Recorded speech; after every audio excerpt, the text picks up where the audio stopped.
नमस्कार।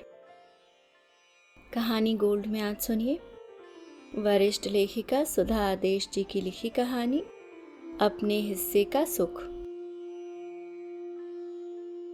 विवाह समारोह में सम्मिलित होने के लिए वनिता ने अलमारी खोलकर ज्वेलरी बॉक्स निकाला ही था कि उसके साथ ही एक साड़ी निकलकर नीचे गिर गई। उस साड़ी को उसने झुककर उठाया। उस साड़ी को देखकर न चाहते हुए भी वह वर्षों पूर्व चली गई। मौसी, आपको हल्का आसमानी रंग पसंद है ना? अतः आपके लिए मैंने यह साड़ी पसंद की है। कैसी लगी आपको? मेरे विवाह में आपको यही साड़ी पहननी होगी। कविता की सुरीली आवाज उसके कानों में गूंज उठी थी। बहुत अच्छी, जैसी तुम हो वैसी ही तुम्हारी पसंद की हुई साड़ी है। कविता की पसंद की बनारसी सिल्क की साड़ी को हाथ में लेकर प्यार से उसे निहारते हुए वनिता ने कहा था, बहुत प्यारी बच्ची है कविता। बचपन में जब दीदी मायके आती तो वह हमारे हाथों में खिलौना बनी चहकती फिरती। मुझ में और श्याम में यही प्रतियोगिता चलती कि कविता किसको ज्यादा पसंद करती है। दोनों तरह तरह से उसे लुभाने का प्रयत्न करते। मजा तो तब आता जब एक दूसरे को चिढ़ाने के लिए उससे पूछते, अच्छा बताओ, मौसी तुम्हें ज्यादा प्यार करती है या मामा को? तब वह अपनी गोल गोल आंख नचाकर मासूमियत से कहती, दोनों। तब न चाहकर भी हम दोनों मुस्कुरा पड़ते। सच, एक मासूम बच्चा भी जानता है कि कभी किसी की बुराई नहीं करनी चाहिए, लेकिन हम बड़े अपनी चाहत, महत्वाकांक्षा या यूं कहिए अपनी आत्मश्लाघा की शांति हेतु चापलूसी करने, यहाँ तक कि आवश्यकता पड़ने पर झूठ बोलने से भी नहीं कतराते। ज्यों ज्यों कविता बड़ी होती गई उसका रूप निखरता गया। वह रूप और बुद्धि का मिला जुला संगम थी। चाहे कॉलेज में आयोजित वाद विवाद प्रतियोगिता हो या नाट्य प्रतियोगिता, वह अव्वल ही रहती। संगीत के सुरों पर तो उसका अधिकार देखकर उसके संगीत टीचर भी दंग रह जाते थे। वह कोई ऊंची उड़ान भर पाती, उससे पूर्व ही उसकी इच्छा के विरुद्ध उसके पैरों में बेड़ियां डाल दी गईं। विवाह धूमधाम से हुआ। उसका पति विपिन अच्छे खाते पीते परिवार का था। सुख सुविधा के सारे साधन मौजूद थे, किंतु फिर भी कविता की जिंदगी एक कविता बनकर ही रह गई। वस्तुतः विपिन उससे विवाह ही नहीं करना चाहता था, क्योंकि वह किसी अन्य लड़की से प्यार करता था। अतः उसने कविता से प्रथम रात्रि में ही कह दिया था कि उसने विवाह अपने लिए नहीं, अपने माता पिता की खुशी के लिए किया है। अतः उसके शरीर पर भले ही उसका हक हो, लेकिन मन पर नहीं। देर सबेर होने पर व्यर्थ पूछताछ न करना और न ही कभी रोकना टोकना। विपिन के माता पिता को उसके द्वारा पसंद की गई लड़की विधर्मी होने के कारण नापसंद थी। माता पिता का तो वह विरोध नहीं कर पाया, लेकिन निरपराध होते हुए भी सजा कविता को भोगनी पड़ रही थी। वह अक्सर शराब के नशे में आधी रात को आता तथा सुबह होते ही चला जाता। कभी दिल करता तो उसी नशे की हालत में अपनी शारीरिक भूख शांत करने का प्रयास करता। उत्तर और प्रति उत्तर का तो प्रश्न ही नहीं उठता था। धीरे धीरे कविता को समझ में आने लगा था क्यों उसके तथाकथित सास ससुर ने उसके जैसे मध्यम वर्ग के घर की कन्या को अपने बिगड़ैल पुत्र के लिए चुना था। उन्हें लगा था कि मध्यम वर्गीय खानदान की लड़की आकर उनके लड़के के सब ऐबों को ढक लेगी और चू चपड़ भी नहीं करेगी, और हो सकता है वक्त के साथ सब कुछ सामान्य हो जाए। उनका सोचना ठीक ही निकला, क्योंकि जब उसने अपने माता पिता से इस बात का जिक्र किया तो वह बोले, धीरज धर बेटा, एक बच्चा गोद में आते ही सब ठीक हो जाएगा। यह क्यों नहीं सोचती बेटा कि भाग्य से ही ऐसा घर मिलता है। वास्तव में उनकी आंखों में उसकी ससुराल के धन दौलत की पट्टी चढ़ी थी, जिसके कारण लड़के के अवगुण तथा उसकी व्यथा उनके लिए कोई मायने नहीं रखती थी। उन्हें तो इस बात की ही प्रसन्नता थी कि उच्च घराने में उसके विवाह के कारण उसकी छोटी बहन और भाई का विवाह अच्छे घरों में हो जाएगा। वह दिन भी आ गया जब कविता के अंक में घर के चिराग ने दस्तक दी। कविता के सास ससुर को मुंहमांगी मुराद मिल गई। उसे नवांकुर के आने का न दुख था और न ही प्रसन्नता। वह तो कर्तव्य ही निभा रही थी, एक ऐसा कर्तव्य जिसमें न भावनाएं थीं और न ही प्यार, और इसी कर्तव्य की कड़ी कि वह अंश था। हाँ, इतना अवश्य था कि उसकी वजह से उसके स्त्रीत्व और मातृत्व को मान्यता मिली थी। इस मातृत्व के एहसास ने उसके पत्नीत्व के अपमान के दुख को कुछ कम अवश्य कर दिया था। उसका विशेष ख्याल रखा जाने लगा था। 7वां महीना चल रहा था। कविता के पेट में कभी कभी दर्द हो जाया करता था। इन दिनों अक्सर ऐसा होता है कहकर डॉक्टर ने उसे संतुष्ट कर दिया था तथा थोड़ा घूमने की सलाह दी थी। एक दिन उसे महसूस हुआ कि पेट के अंदर हलचल बंद हो गई है। उसने अपनी सास से कहा तो वह तुरंत उसे डॉक्टर के पास ले गई। डॉक्टर ने जांच की तो पाया कि बच्चे की गर्भ में 2 दिन पूर्व मृत्यु हो गई तथा उसे तुरंत ही ऑपरेशन करके निकालना आवश्यक होगा। भरे मन से सबको ऑपरेशन करने की इजाजत देनी पड़ी। ऑपरेशन करने के समय पता चला कि बच्चे के मृत शरीर का जहर कविता के शरीर में फैलने लगा है। अतः कविता को बचाने के लिए उसके गर्भाशय निकालने का कटु निर्णय भी तुरंत ही लेना पड़ा। कविता जीते जी ही मर गई थी, किंतु जब भाग्य विपरीत हो तो दोष भी देती वह किसको। इसके साथ ही उसके ससुराल वालों का दृष्टिकोण उसके प्रति बदलने लगा। पुत्र को तो पहले ही वह नापसंद थी, अब सास को भी वह आह की किरकिरी बन खटकने लगी। उन्हें तो अपने वंश बेल के लिए वारिस चाहिए था, जिसके लिए वह अक्षम हो चुकी थी। अतः उन्होंने स्पष्ट रूप से अपने पुत्र के दूसरे विवाह की बात प्रारंभ कर दी। प्रकृति के कूर मजाक से वह पहले ही हतप्रभ थी। अभी तक वह उस सदमे से उबर नहीं पाई थी तथा शीघ्र ही उसकी सास द्वारा उसकी सौत लाने के प्रयास ने उसको मानसिक रूप से विक्षिप्त कर दिया था। उसका स्वाभिमानी हृदय इस बात को सहन नहीं कर पाया और वह सब कुछ छोड़ छाड़ कर मायके चली आई। 2 वर्ष के वैवाहिक जीवन में उसने सारी जिंदगी जी ली थी। अब तक वह दूसरों की इच्छा अनुसार जी रही थी, किंतु अब वह अपनी इच्छा अनुसार अपनी जिंदगी जीना चाहती थी। जिंदगी इतनी सहज नहीं होती जितना उसने सोचा था। कुछ ही दिनों में उसे महसूस हो गया था कि उसके मायके, उसके अपने घर में उसके सदा के लिए लौट कर आने के निर्णय का बेमन से स्वागत किया गया। यहाँ तक कि उसकी अपनी ही छोटी बहन को कमरा, जो कभी उन दोनों का हुआ करता था, अब उसके साथ शेयर करने में दिक्कत आने लगी थी। माँ पिताजी के दूसरों के सामने यह कहकर सफाई देने पर कि इसके ससुराल वाले तो इसे ले जाने की जिद कर रहे थे, लेकिन हमने ही आग्रह करके रोक लिया है, तो उसे बहुत क्रोध आता। आखिर क्यों नहीं वे सच्चाई स्वीकार कर लेते। लड़की चाहे वह कुंवारी हो या विवाहिता, पता नहीं क्यों जमाने भर की आंखों की किरकिरी बनी रहती है। विवाह में जरा भी देर होने पर अपनों से ज्यादा दूसरे परेशान रहते हैं। वहीं अगर विवाहिता लड़की कुछ ज्यादा दिन मायके में रह गई तो इन्हीं आंखों में शंकाओं के बादल झिलमिलाने लगते हैं। आखिर कब तक बात छिपती। बेटी की स्थिति देखकर दीदी ने खटिया पकड़ ली थी तथा जीजाजी अलग दुखी थे। लोग संवेदना प्रकट करने आते, लेकिन कविता समझ नहीं पा रही थी कि उनके शब्दों में वास्तव में उसके प्रति संवेदना है या उसका मजाक बनाया जा रहा है। जब लोग कहते कि बेचारी अभी उम्र ही क्या है, कैसे काटेगी इतनी लंबी जिंदगी। लोगों की बात सुनकर माता पिता के चेहरे पर छाई दीनता को देखकर उसका मन डूब मरने को करता। इस स्थिति से छुटकारा पाने का एक ही रास्ता था, नौकरी की खोज। अंततः उसे एक स्कूल में नौकरी मिल गई। दूसरों के अनेकों प्रश्नों से त्रस्त माता पिता के चेहरे पर आई दीनता तथा भाई बहन के व्यवहार में अपने प्रति आए बदलाव के कारण उसने अलग रहने का निर्णय ले लिया था। अपने स्कूल के पास एक मकान लेकर जब अपना निर्णय सुनाया तो माँ ने उसके निर्णय का विरोध अवश्य किया, किंतु इस विरोध के पीछे छिपी संतुष्टि को वह चाह कर भी नहीं छिपा पाई। अपनों के चेहरे पर आई संतोष की रेखा अपनों को बेगाना बना गई थी। अब उसे महसूस हो रहा था उसके माता पिताजी जब उसे नहीं अपना पाए तो सास ससुर तो पराए ही थे।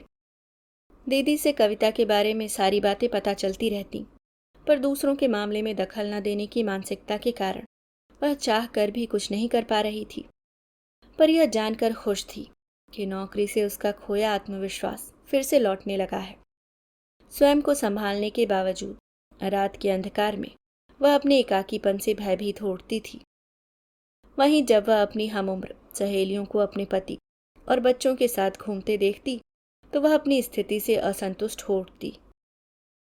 अधूरेपन का एहसास उसे तोड़ने लगा था, किंतु फिर भी वह स्वयं को व्यस्त रखकर इस स्थिति से उबरने का प्रयत्न करती रहती।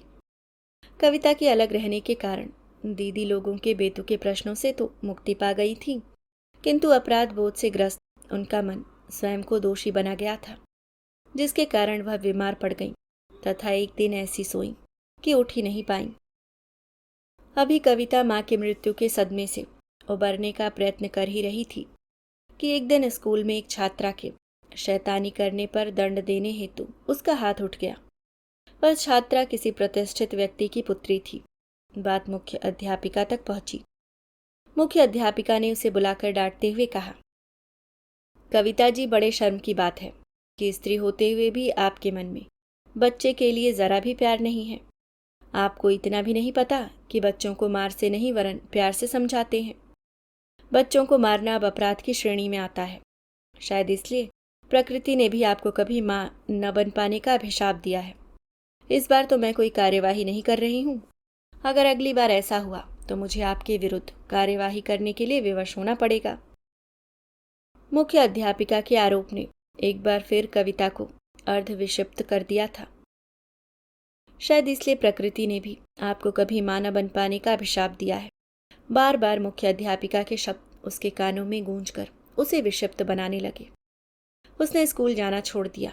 घर में बैठी रात दिन शून्य में निहारती रहती। न उसका खाने का मन करता और न ही किसी से बात करने का। कभी वह बच्चों की तरह रोने लगती तो कभी बेवजह हंसने लगती।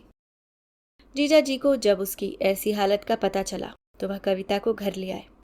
कविता की ऐसी हालत देखकर जीजा जी ने उसे फोन कर आग्रह युक्त शब्दों में कहा, वनिता, मैं कविता को इस हालत में देख नहीं पा रहा हूं। मैं जानता हूं तुझसे कविता को बहुत लगाव है। वह तेरी कोई बात नहीं टालेगी। हो सके तो तू उसे अपने साथ ले जा। जीजा जी का आग्रह मानकर कविता की ऐसी हालत देखकर वनिता उसे अपने साथ इस आशा के साथ ले आई थी कि स्थान परिवर्तन तथा उसके प्यार भरे व्यवहार से शायद उसका खोया हुआ आत्मविश्वास लौट आए। कम से कम यहाँ आस पड़ोस की दयनीय नजरें तो उस पर नहीं रहेंगी। उसे उनके व्यंग बाणों, उसके भविष्य के प्रति लोगों की दुश्चिंताओं से मुक्त होकर वह अपने नए जीवन का प्रारंभ कर पाए। यहाँ वह उसकी भतीजी है जो उसके पास पढ़ने के लिए आई है, किंतु सदा सोचा हुआ पूरा कहाँ हो पाता है। अपने गमों, अपने अतीत को भुला पाना इतना सहज होता तो दुनिया की आधी से अधिक समस्याएं ही दूर हो जाती। कविता के साथ भी यही समस्या थी। वह नई जगह में भी अकेले नहीं आई थी। अपने साथ अपने अतीत को भी ले आई थी, या उसे अतीत के साथ रहने की आदत पड़ गई थी। वीना ने अपने डॉक्टर मित्र से बात की तो उन्होंने कविता को साइकाइट्रिस्ट को दिखाने की सलाह दी तथा अपने एक मित्र से बात करके अपॉइंटमेंट भी ले लिया। ट्रीटमेंट लेते लेते महीना भर हो चला था। डॉक्टर नीरज के प्रश्नों का उत्तर देते देते एक बार कविता उससे ही प्रति प्रश्न कर बैठी थी, डॉक्टर, भगवान ने मुझे आधा अधूरा क्यों बनाया? आप आधी अधूरी कहाँ हैं? आप तो एक संपूर्ण औरत हैं। क्या बच्चा पैदा न कर पाने की अक्षमता के कारण आप स्वयं को आधा अधूरा समझती हैं? कोई बच्चा गोद लेकर तो देखिए। उसे देखकर क्या आपके मन में ममता का स्रोत जागृत नहीं होगा? क्यों आप व्यर्थ के प्रश्नों के अंदर स्वयं को कैद किए हुए हैं? मन के बंद दरवाजों को खोलकर देखिए। दुनिया आज भी वैसी ही हसीन है जैसी कि तब थी जब आपके साथ यह दुर्घटना नहीं घटी थी। डॉक्टर साहब, तब आशाएं थीं, आकांक्षाएं थीं तथा स्वप्न थे, लेकिन अब तो चारों तरफ अंधेरा ही अंधेरा है। कविता ने मायूस स्वर में कहा था। कविता जी, यह मत भूलिए कि हर अंधेरे के पश्चात उजाला होता है। अंधेरों से डरकर चुपचाप बैठ जाना तो जिंदगी नहीं है। मन के अंधेरों से बाहर निकलकर बाहर की खुली धूप में सांस लेने की कोशिश कीजिए। सारी समस्याएं अपने आप ही हल हो जाएंगी, डॉक्टर नीरज ने उसे समझाते हुए कहा था। डॉक्टर नीरज के मुख से कविता जी सुनकर कविता के साथ साथ वनिता भी चौंक गई थी, किंतु मरीज के साथ डॉक्टर का आत्मीय हो जाना स्वाभाविक ही है, सोचकर विशेष ध्यान नहीं दिया था। कविता का ट्रीटमेंट चलते लगभग 2 महीने हो चले थे। एक दिन वनीता धूप में बैठी बाल सुखा रही थी कि कॉल बेल की आवाज़ सुनकर दरवाज़ा खोला। सामने डॉक्टर नीरज को देखकर चौंक गई। अंदर आने का निमंत्रण देते हुए आने का प्रयोजन पूछा। डॉक्टर नीरज ने बिना किसी लाग लपेट अपना मंतव्य स्पष्ट करते हुए कहा, मैम, अगर आपको कोई आपत्ति न हो तथा अगर कविता चाहे तो मैं कविता को अपनाना चाहता हूँ। डॉक्टर साहब, आप यह क्या कह रहे हैं? आप तो जानते हैं कि कविता, कहकर वनीता ने वाक्य अधूरा छोड़ दिया। हाँ मैम, मैं जानता हूँ और यह भी जानता हूँ कि कविता की यह हालत उसके मां न बन पाने की प्रतिक्रिया स्वरूप है। मैं आपको यह बता देना अपना कर्तव्य समझता हूँ कि मैं विवाहित हूँ तथा मेरे 2 बच्चे हैं। मेरी पत्नी का देहांत 2 वर्ष पूर्व हो चुका है। मेरे माता पिता काफ़ी दिनों से मेरे विवाह के लिए जोर दे रहे हैं, किंतु मैं ऐसी युवती की तलाश में था जो मेरे साथ मेरे बच्चों को भी अपना सके। कविता को देखकर लगा कि मेरी तलाश पूरी हो गई है। इस संबंध से कविता को न केवल बच्चे वरन बच्चों को माँ भी मिल जाएगी। यदि कोई समस्या आई भी तो पति तथा डॉक्टर रूप में भी मैं तो सदा उसके पास रहूंगा ही। कहते हुए नीरज ने अपनी बात रखी। धन्य हो तुम बेटा, चाह कर भी नहीं कह पाई, सिर्फ इतना ही कहा। बेटा, प्रस्ताव तो तुम्हारा बहुत अच्छा है, लेकिन कविता से भी पूछना पड़ेगा। यह तो मैं पहले भी आपसे कह चुका हूँ। अगर आप और कविता चाहें तो मुझे भी कोई जल्दी नहीं है। आपका जो भी निर्णय होगा मुझे स्वीकार होगा, कहकर नीरज चला गया था। विनय तो प्रस्ताव सुनकर बहुत ही खुश हुए थे। जीजाजी से पूछा तो वह बोले, मीना के पश्चात तुम ही उसकी माँ हो। तुम्हारा जो भी निर्णय होगा मुझे स्वीकार होगा। कविता ने इस संबंध के लिए स्पष्ट रूप से मना कर दिया। वह पहले विवाह की कटु स्मृतियों से ही अब तक उबर नहीं पाई थी। अब वह फिर से विवाह बंधन में बंधने के लिए तैयार नहीं थी। उसके तथा विनय के उसे समझाने के सारे प्रयास विफल हो गए थे। एक दिन कविता अपने कमरे में अधखुली खिड़की से डूबते सूरज को निहार रही थी। चेहरे पर छाई विषाद की रेखा से दुखित होकर वनीता ने प्यार से उसके कंधे पर हाथ रखते हुए स्नेह भरे स्वर में कहा, क्या सोच रही है बेटा? कुछ नहीं मौसी, कहते हुए भी वह मन के विषाद को नहीं छिपा पाई थी। तेरी हालत मुझसे छिपी नहीं है, लेकिन जिंदगी ऐसे ही तो नहीं कटती। याद है एक दिन तूने मुझसे पूछा था, मौसी मेरे भाग्य में एक टुकड़ा धूप भी क्यों नहीं है? उस समय मैं तुझे कोई जवाब नहीं दे पाई थी, लेकिन बेटा आज कहती हूँ, जो मिल रहा है उसे अपने आंचल में सहेज ले। नीरज बहुत अच्छा लड़का है। हो सकता है उससे तुझे वह सारी खुशियां मिल जाएं जिससे तू आज तक वंचित रही है। आप ठीक कह रही हैं मौसी, जिंदगी एक जुआ ही तो है। एक बार दाव लगाकर और देख लूं, शायद अपने हिस्से का सुख पालूं। कहते हुए उसने उसके कंधे पर सिर रख दिया था। इस बार उसके शब्दों में पीड़ा नहीं, जीवन को नए सिरे से जीने की आशा थी, आकांक्षा थी। उसकी स्वीकृति पाते ही घर भर में खुशियां छा गई थी। जीजाजी की आंखों के आंसू रुकने का नाम नहीं ले रहे थे। 15 दिन के अंदर ही नीरज और कविता की इच्छानुसार एक सादे समारोह में विवाह का आयोजन किया गया। आज उसका विवाह है। मौसी, आप कहाँ हैं? कविता की आवाज ने उसे अतीत से वर्तमान में ला दिया। बेटी, मैं तैयार हो रही हूँ। उसकी आवाज सुनकर हाथ में पकड़ी साड़ी को जल्दी से छिपाकर वनीता ने शीघ्रता से कहा। ब्यूटी पार्लर से मेकअप करवाकर लौटी कविता बेहद खूबसूरत लग रही थी। इन 15 दिनों में कविता का वह पुराना चुलबुला रूप लौटा देखकर वनीता मन ही मन बहुत खुश थी। उसके माथे पर प्यार भरा चुंबन अंकित कर उसे विवाह मंडप की ओर ले जाते हुए सोच रही थी कि पहले विवाह की प्रतीक उस साड़ी को कल ही किसी को दे दूंगी। इस घर में अब कोई भी ऐसी चीज नहीं रहने दूंगी जिसे देखकर कविता को बीते दिनों की याद आए। इतनी कम उम्र में ही वह काफी दुख झेल चुकी है। कम से कम इस बार तो वह खुशियों से भरी भरपूर जिंदगी जी सके, न कि इस बार भी नदी के पास पहुंचकर भी प्यासी ही रह जाए। अभी आप सुन रहे थे सुधा आदेश जी की लिखी कहानी अपने हिस्से का सुख।